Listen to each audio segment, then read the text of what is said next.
Okey guys, kalau korang jenis yang selalu buat kerja kat luar, jenis on the go, tak kisahlah korang buat kerja ke, dating ke, aku sarankan korang dapatkan satu power bank yang cantik comel ni dengan kapasiti bateri dia 8000 mAh. Cukuplah untuk charge sekali korang punya phone tu, dan apa yang best, dia adalah all in one. Dia ada kabel, so korang boleh cocokkan tu ke phone korang untuk charge handphone korang, dan dia ada juga kepala plug ni. Jadi kalau power bank ni bateri dia habis, korang terus cocokkan dekat soket elektrik dan dia akan terus charge power bank ni. Jadi memang sangat semudah. Bawa sebiji ni je, semua ada dekat dalam ni. Dah habis charge, korang boleh tutupkan balik dengan cara coverkan macam ni sahaja. Dia punya kabel ni pun adalah lanyard juga. Untuk nak tengok bateri level dia, korang boleh tekan saja button kat bawah ni dan dia akan keluar bateri level dekat lampu-lampu ni.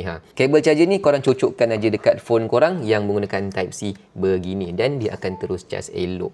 Apa lagi guys, dapatkan segera satu power bank yang cantik ni, yang simple, all in one, senang nak bawa ke mana-mana sahaja. Kat mana nak dapatkan? Link ada kat bawah, boleh pilih warna apa yang korang suka.